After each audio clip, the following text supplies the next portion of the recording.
Jeff, good morning. Hey, Chris, how's it going? Things are fantastic. How are you feeling? I'm doing great. I can't believe we're sitting here on Wednesday morning talking about what's going to be the 27th season of Survivor. When this all started for you, did you think we'd ever be talking about even 10 or 15, but I mean 27 seasons? No. In fact, I really, truly remember thinking when we were shooting our second season that we'll probably get 3 seasons and we'll be done, and that's pretty good. And there was this guy, Leslie Moonves, some important bigwig at CBS, who I read said the show will last 20 seasons, and I thought, what does that guy know? Turns out he knows a lot, which is why he's where he's at. Yeah, I can't believe this is our 14th year. I mean, we have season 27 and 28. We started in 2000. This will end, our second season this year will end in 2014. 14 years of Survivor is nuts. No, it's absolutely crazy. And I feel like, in a way, you are a sort of survivor. I mean, getting to host a show like this is absolutely incredible for anyone's career. Can you take me back to what it was like for you in this auditioning process to land this show? Yeah, I was living in LA, and I was down to very little money in my bank account, and I had turned down a couple of jobs because I just didn't really connect with them, and I was sort of going for broke, thinking there's got to be something out there that I can really sink my teeth into. And I heard Mark Burnett on the radio. I didn't know who he was, talking about Survivor, and I got in on a meeting, and I wanted it from that second, and I did feel connected to it. I always said, you know, even from the moment I left the building, that show is mine. I feel like I'm the right guy for it. And then months went by, and I got a call, and it was me and Phil Kogan. We were the last two. Phil Kogan ended up hosting Amazing Race, and I ended up hosting Survivor. Well, there's been so many twists over the years to make things interesting and make things different. A lot of new twists this year, and I know that, you know, in taping the show, it's all wrapped up. So what do you think has been the twist that's made things most interesting this season?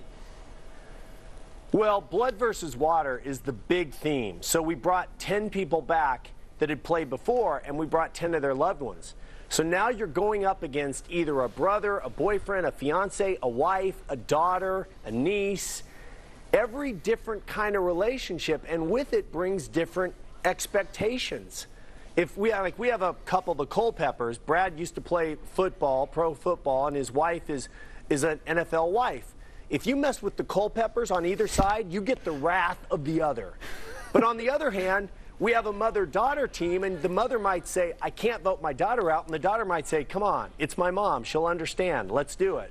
And that's what kick-started this season, and the emotional layers just kept piling on with each week. If we were to take this theme of blood versus water with you, Jeff, how would you react if you were on there with your wife?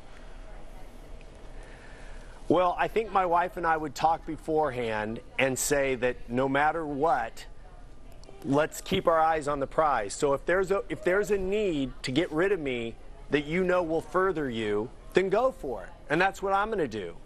And if we can find a way to save each other, let's do it. But one of us needs to get to the end, and that's all that matters.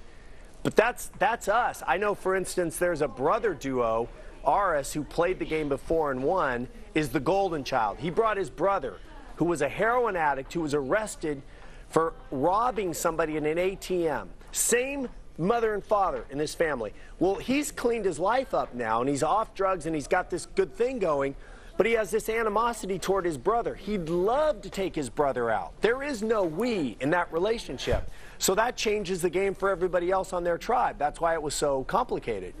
After all these seasons of doing the show, who would you say would be the toughest contestant to beat? Who's the ultimate survivor, in your opinion? The toughest to beat is going to be either Boston Rob, a guy who's played and won, or Parvati, a woman who's played and won. Both of them are really smart.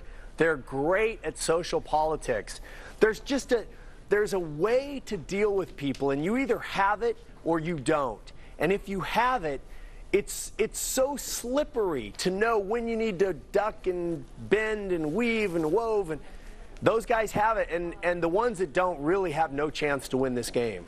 Well, it'll be interesting to see how it all shakes out tonight. Season 27 of Survivor kicks off here at 8 o'clock on CBS 19. Jeff, thank you for your time. And I also want to say I was a big fan of your talk show as well.